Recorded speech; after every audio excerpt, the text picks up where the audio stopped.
Hey guys, so in today's video I wanted to talk a bit about the pastel paper. When I just started doing pastels, this is one of the things that I really should have looked in more because I spent quite a lot of money on different papers that just didn't cut it for pastels. So today I will be comparing different brands of pastel paper and I will show you what I think about them. If you haven't touched pastels at all, this might be all new to you, so just take it slowly. I remember how overwhelmed I felt when I just started, but if you're doing pastels and would like to try out something new, I hope this is going to be insightful. So today I'm going to be comparing the Clairfontaine Pastelmat. This is quite a rigid, it's almost like a card, I would say, the texture. So you can see that on this side it's white and smooth, and on this side you can feel kind of a almost gritty kind of texture. You can hear it's very similar. They call it the sanded paper, this kind of paper, because it's like very fine sandpaper. So this is the first one, and it's going to be the most expensive of all the papers. I based the prices on single sheets that are about 50 per 70 centimeters. So these are the prices that you see. They will be based on the sheet. So the next expensive one comes the velour paper. So this paper is very soft in the sense that it kind of has this velvety texture. So it's 260 grams per square meter, and the Pastelmat was 360, so this is going to be the toughest of all. And this paper also has one side, the other side is not workable. So this paper, one interesting thing about this paper, it's also good for oil pastel. So you can use oil pastel on this one. On the other one, on Pastelmat, I've never tried oil pastel on it, so I wouldn't know. But velour is the second one, and I've seen very beautiful things on velour and on Pastelmat. Also, if you are a fan of these two papers, I would suggest that you would check out videos of Emma Colbert with velour and the other one, the Pastelmat. The wonderful tutorials that there's Jason Morgan, he does wildlife paintings, and both of them, they have Patreon channels. So these are the two people that I recommend wholeheartedly. I support them on Patreon myself, so they're amazing. So these are the first two papers. The next ones I want to talk about are these. So this is Rembrandt paper. It's made by the same brand that the Rembrandt soft pastels, the Royal Talents one, and this is Canson Mitans. I hope I pronounced that right, Mitans. So both of them are 160 grams per square meter, so they're flimsier than velour even, and both of these are workable from two sides. I know that there are a lot of people that also use these for colored pencil work, although also Clairefontaine the Pastelmat is used for colored pencils as well. So these have this kind of texture. I hope you can see. It's not sanded or not fuzzy as in velour, but they have a reverse side that is smoother than the more textured front side, so you can work on both sides. Also, speaking of these papers, I tried to get colors as close as I could, so they are kind of a neutral color, all of them, so you can see the colors better when I will be testing pastels and pastel pencils on them. So the next thing is and Rembrandts, they come in pads. I bought a pad, but I bought it when I still didn't know anything pretty much about pastels, so honestly just sitting on my desk, but I will get to that later. So these, the Mitans, it costs 170. Yeah, this is all in pounds because I'm in UK, and also again it's 50 per 70, or like somewhere about that size, so like a full sheet of paper, and these are workable on both sides, as I said. So and the next one is the first paper that I tried, actually. No, actually the first paper that I tried was Pastelmat, but I didn't know any better then. I was just kind of like messing around with pastels. So the last one, and this is the cheapest one, and the thinnest one, the less heavy one. So this is also 160, but it feels seriously flimsier than the Canson Mitans.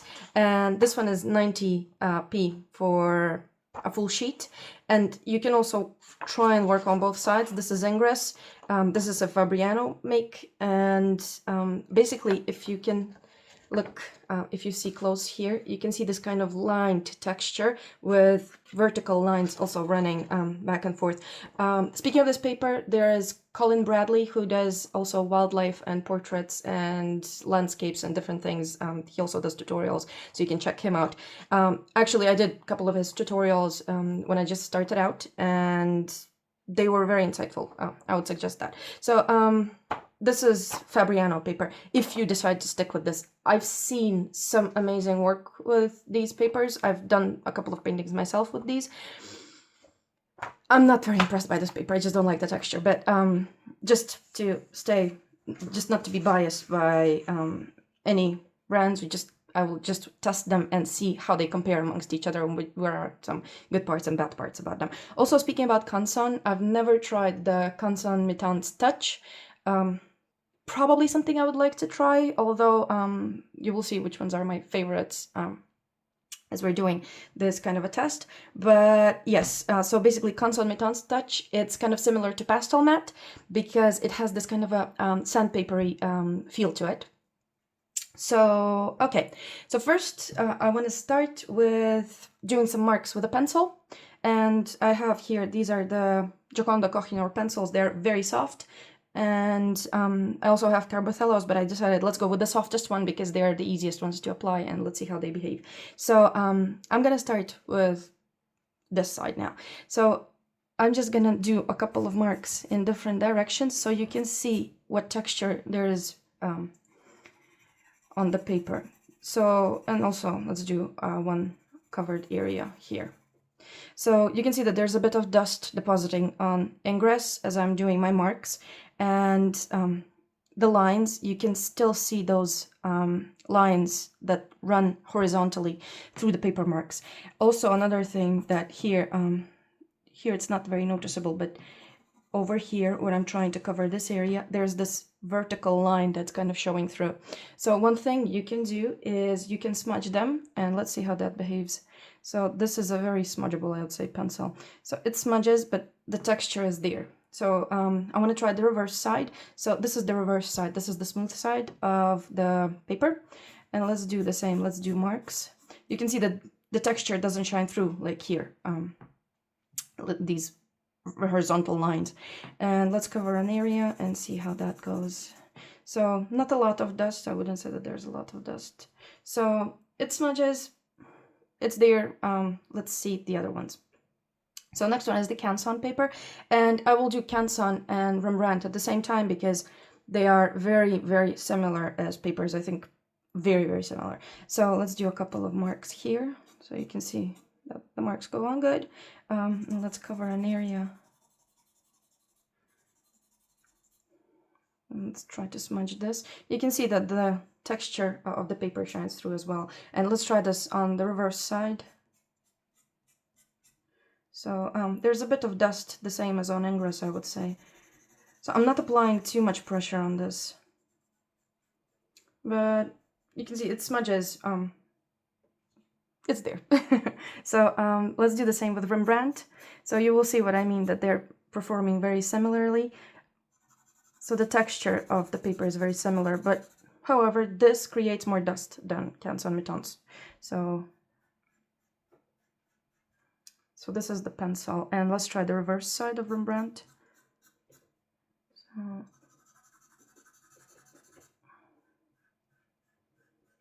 So there we go.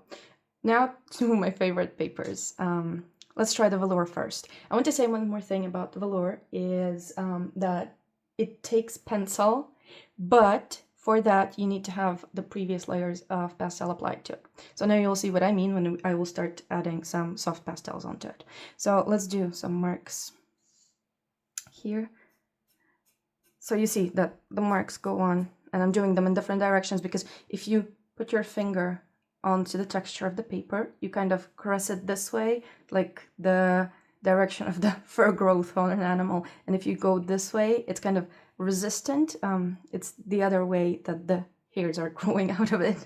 They're synthetic, of course, but yes, just to say about the texture. And you can see how much softer these lines look compared to other ones. So everything you do on velour, you will always get a soft look, and this is what I love about this paper. It's amazing how soft your paintings can look with velour. They really get this painterly kind of feel. So let's try to cover an area here.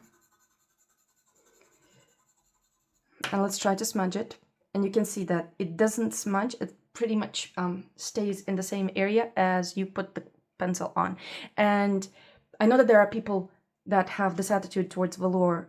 They either love it or they hate it. So I'm the one that loves it. So I'm ecstatic about velour.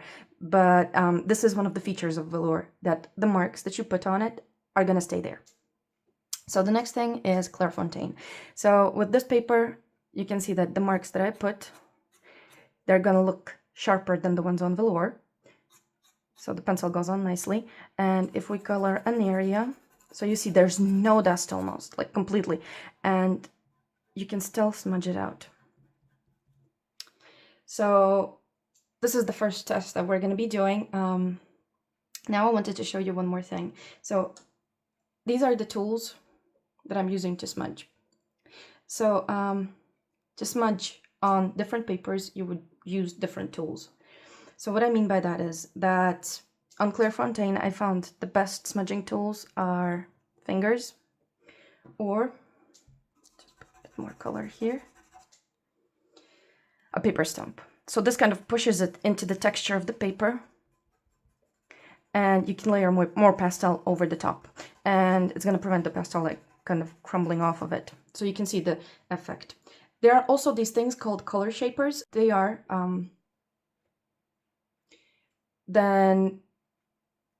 basically used for pastel and smudging.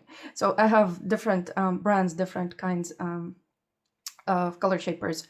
So what you do, again, I'm going to put a bit more color here. They're not very good for this paper. So you see the difference. It kind of lifts off the color. So when I work on Pastelmat, I use my fingers or the blending stump. So just a rice paper blending stump. They come in different hardnesses, also these blending stumps. So you have to see which one works for you best and for which effect. So on velour, as I said, no sense in blending the pencil. There's not enough layers. But on velour, I use my pencils to rub the pastel in. So what I mean by that is when I apply a layer of pastel, I rub it into the paper, so it kind of settles into the surface of the paper, into the tooth of the paper, and remains there. So it kind of stays inside, and this allows me to build up successive layers of pastel over the top. Because if you don't rub the surface while you're working each layer after layer, you are risking of not being able to put any more pastel on top. Like it's kind of gonna sit on the surface. So this is kind of also, I wanted to say that this surface, it reminds me of texture of fabric. So it's very like soft. Now on Rembrandt and Ingres, here is where it comes in. So I'm gonna put a bit more color here. I'm gonna smudge it the other way. So you can use paper stumps, but they will lift stuff. So you can see how much it lifted off. Or you can use the color shapers. So these are going to kind of press the pastels into the paper, so you can kind of layer your lines over the top. And let's do the same thing on the other side. So just so you can see how much dust this one creates compared to velour and Clairefontaine. And again, you can blend these out. This doesn't lift as much pastel as the paper stump does. So paper stump doesn't work very good on Rembrandts, and on Canson it's going to be the same. So I'm going to show you now. So paper stump, let's use this one. So you can see it lifts out, even though the tip is dirty of the same pastel pencil, it lifts out a part of pastel, so it takes out the color. This one kind of rubs it into the paper, so I can layer on top of it. So yeah, the blending stump, not very good, but it's just a different kind of discussion with this thing, this paper. So again, this is the reverse side. And this is the reverse side with the color shaper. So you can see the difference here. and the difference between the finger kind of also lifted it up. And let's do the same with Ingres paper, and it's going to be the same result because I know I worked on these papers, so I know how they behave. So let's do the same with paper stump. Again, it is dirty. If you worked with graphite, you know that it smudges. If you have a dirty paper stump, you can use it to then continue adding value. But with this, you can see kind of that lifts it out of the paper. So, and this one being rubber, it kind of pushes it more in. But the colors, you can see the difference in the colors. And this one, the last one. This is the reverse side of Ingres, and still Ingres, I just really don't like this texture. I've seen amazing works with it, but yeah, it's not my kind of paper. So this is the first test that I'm going to be doing. Next, I want to switch a bit to soft pastels. So with soft pastels, I'm going to be using some Schmincke's. I have one Winsor&Newton here, the lighter one. Oh, it's not so dirty, like the tip is clean. So, and then I have a Rembrandt also, because I know that Rembrandts, and I chose white on purpose so that we can see if the paper takes the marks on top. So this is the Rembrandt and this is the Schmincke. So this is a very soft pastel, and this is kind of a semi-harder kind of pastel. So let's try how these behave on the paper. So first I wanted to do is I wanted to put a darker mark, a darker area, see how that smudges, and then over the top we will be layering some more colors just to see how they behave if you want to be doing fur or just any work requires layering. So that's very important. So let's start again from the Ingres and we see how that goes. So I'm going to put an area. Oh, it's a very soft pastel. So I'm going to put an area here and I'm going to rub it in. So you can see, and it kind of smudges out nicely, but it's the pastel that they're very soft. I love Schmincke's. And let's do the same thing here. So kind of rub it in and you can see it smudges out. Still see the texture, the lines. So then let's go to Canson. And this is like this honeycomb structure that is in the paper. If you rub it in, you can kind of cover those holes, and there we go. And this is the reverse side. I'm gonna put it here, and here you can see the texture is a lot smoother, so you can work both of these sides. One thing about Canson Mitons, I don't know if they changed anything about it, but I've been reading on forums and some people say that it kind of loses its color. In pastel, if you're covering all of the paper, like that it's not light fast. I'm not sure about that. It's just something that I've read. So don't take my word for granted, but I would definitely research more this paper if I were to use it. Because if you're working in pastel, I think it doesn't matter that much because pastel is kind of opaque and it covers the paper. But if you're working in colored pencil and you're leaving the background as it is, I would just make sure that it doesn't discolor. Although it says that it's light fast, but this is just something that I read. And Rembrandt's paper, it's going to behave similar, very similar. So you can see this is kind of a this is more of a honeycomb structure, and this is like very similar, not the same, but very similar. So there we go. But you can see how much dust there is on the paper. And it's the pastel, it's very soft, it's crumbling, but still. So you can smudge it out. So this one, let's smudge this one out as well. Now we go to velour. So on velour, you can see this. I'm just going to make a mark. You can see how soft that is. So if I cover this area and I rub it in, so it still smudges a bit, but you can see that it kind of, the color sinks into the paper. So you can still see the lines. You can't smudge it in like completely and entirely. You smudge it out of place. And this is Pastelmat. One thing that I would be careful with Pastelmat is to fill the tooth of the paper too fast with extremely soft pastels. So this is one of the reasons why many artists are using harder pastels on Clairfontaine Pastelmat and pencils. On velour, I've done multiple layers and it still held them good. So just be careful that you don't use a very hard hand and very soft pastels with your very hard hand on Pastelmat, just not to fill out the tooth before you finish layering your colors. So you can see the difference between all of them. The vibrancy of these colors, like this is the most vibrant one, I would say. This has this kind of softness to it. Again, as I said, of all of them, I think these two look better than Ingres still. Just not a fan of Ingres. So let's try to layer a lighter color over the top, and I'm gonna take a Winsor&Newton now, and let's try to layer some lines over the top and see how they behave. So I can go here and I can add some lines on it, and let's see what happens if I rub them in. So you see what happens, they disappear. So I'm gonna try to add more. And when I try to push them into the paper, they kind of disappear. So creating a fur texture is very frustrating with this paper. So the same thing here. I'm just saying fur texture because it's one of the things that I do. I love painting animals. And so basically you see that the color is kind of not there. So we can leave it not rubbed in. So let's leave it like that. Now I'm gonna add the lines here. And here you can see that as I add the lines, there's the structure, the tooth of the paper showing through. So let's try to rub that in and see how that behaves. So we see pretty much the same thing here. So let's leave some lines. So it kind of blends in with the other. On this side, you can actually see the lines better, but it doesn't show the texture also or the tooth. So this is a Winsor&Newton pastel. So let's leave them like this, and then we're gonna go with our whites and test those. Now I'm gonna do the same thing here. So let's try to see how they behave. So you see, they're almost lost. You don't see them that good. Although it's better than the Ingres one, I have to admit that. So let's do these lines here. Velour. So I'm gonna rub it in. The lines are there.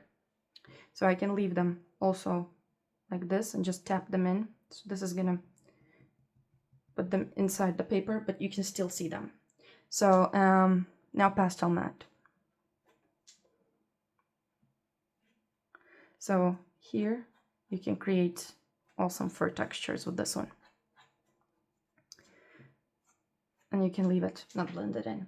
So what I want to do next is I want to go over them with the white. And I'm going to be using the Rembrandt, and I'm going to be using the Schmincke one. So this is the semi-hard pastel, and this is going to be the very soft pastel. So we're going to test how they both layer over it. So what I want to do is I'm just going to go over this. So you can see that I can still put layers here. It's the third layer pretty much. But when I do this, it's all gone. It's all blends in. So you need to leave it like that. And if I try to put multiple layers over the top, like you see that it becomes a mess. They all kind of blend in. And let's do the same thing with another area with the white, with a very soft white. So this is a very soft white. So this is going to mark anything, I think. This very soft one is going to mark anything. But if you try to blend it in, kind of blends into the layer that's underneath. So not very good for making marks. And the same is going to happen on this side of the paper. Like, then you blend it in. It's like the yellow one got lost immediately, so you don't see the yellow at all. Now let's do the same thing here. So let's try to rub it in, and we see like it layers, but it took off the previous part. It kind of blended the white with the brown. So this is the very soft pastel, and you see that it's a mess. I can't call it otherwise. It's a mess. And this is the soft, the smoother side. So let's try. Now that I rub it in, that I smudge it, it's just not working. So you see, not ecstatic about this. Like, still better, maybe somewhere better than this, but no, no. So once again, I have to say that I did see amazing works on these papers. So let's try this one then. So if I blend it in, again, we lose all the marks that were there underneath. This can be very frustrating, especially if you're just starting out the pastels. This can be very, very, very extremely frustrating because you're going to be thinking that you're doing something very wrong, and that is just not your thing, the pastel. So I'm very happy that the first drawings that I did, it was on Pastelmat. It's quite expensive. I paid, I think, £18 for that little pad, 24 per 18, but it was definitely worth it, because I thought it was like, oh my god, oh my god, oh my god, these actually look like apples. And it was the first time that I tried pastel. So again, here, disappears. There's just no. So let's see. Now we're gonna do the same thing here, and if I rub it in, just gonna clean my finger. If I rub it in, you can see that it all stays. It's there. So if I add some soft pastel lines, look at that. So everything is there. If you rub it, it's still there. And on Pastelmat, let's rub this in a bit. So I'm gonna add some lines here. Dirty finger. So you see this, the color underneath stays there. You can see the previous layers. And if you add, for example, a highlight, you can see how bright that is. So if you need like a highlight in the eye, or here, let's add a highlight also. So you can see how bright that is. I'm just gonna tap it in compared to the other ones.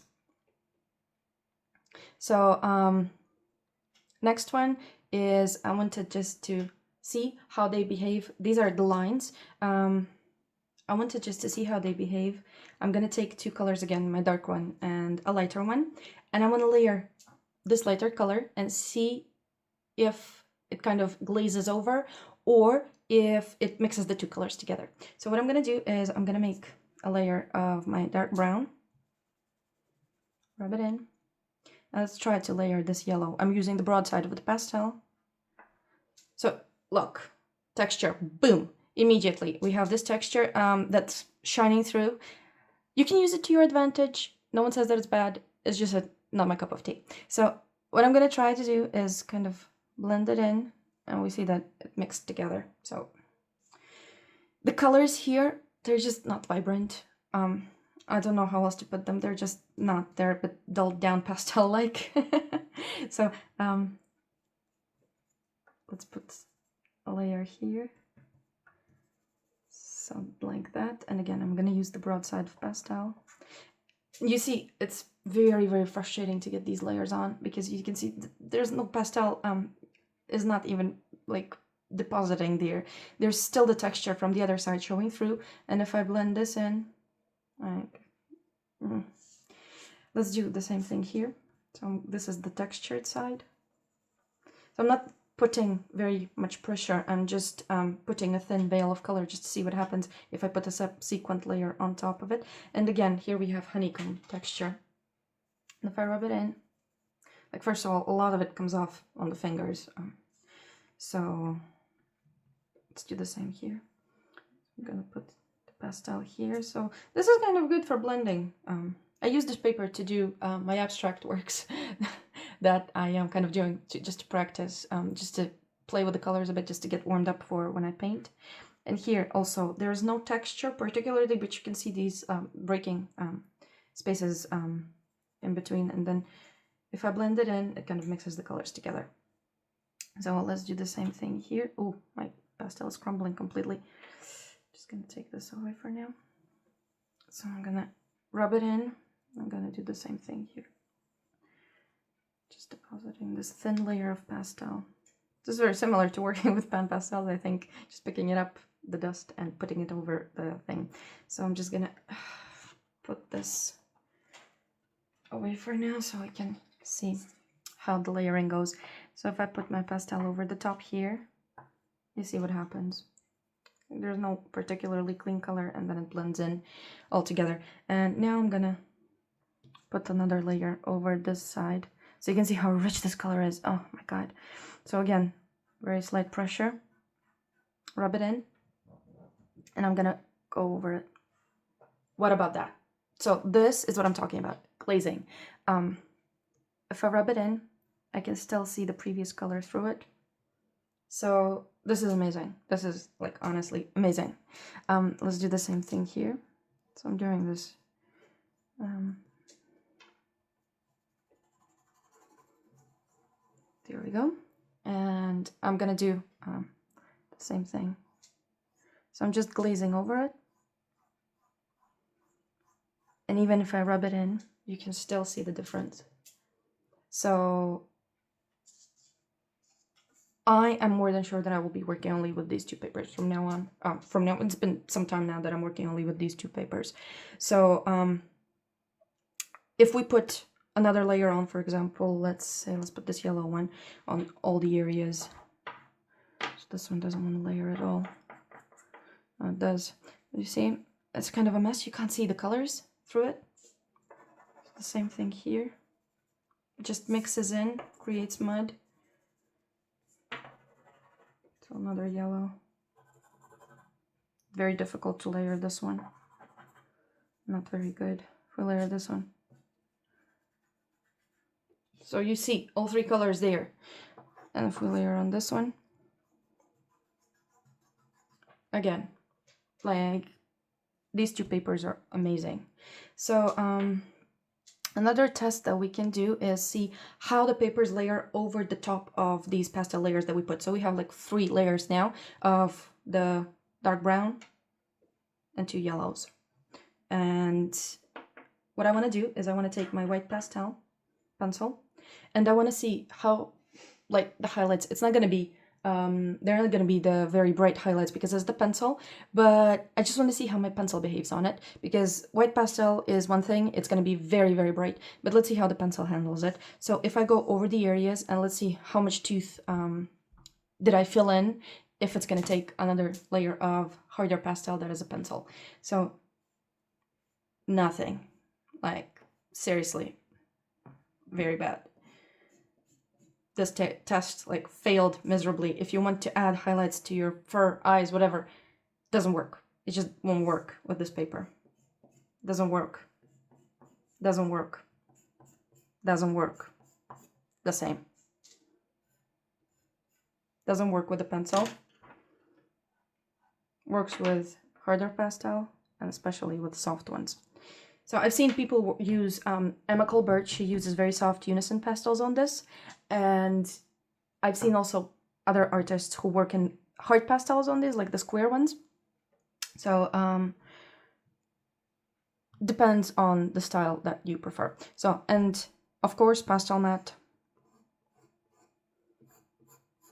So I filled the tooth very much here, but you can still see the lines compared, like, if I push harder, there you go.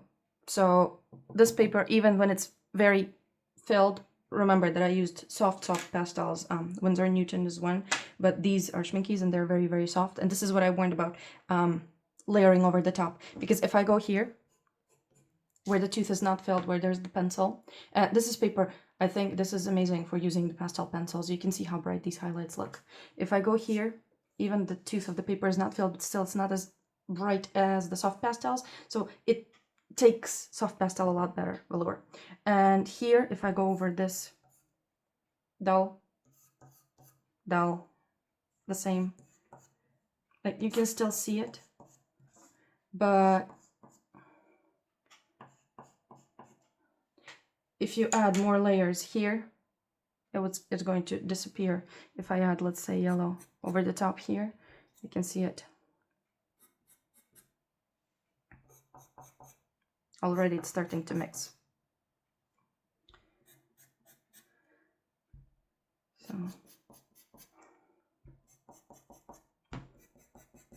So I think this is it. I think this is quite extensive of a comparison.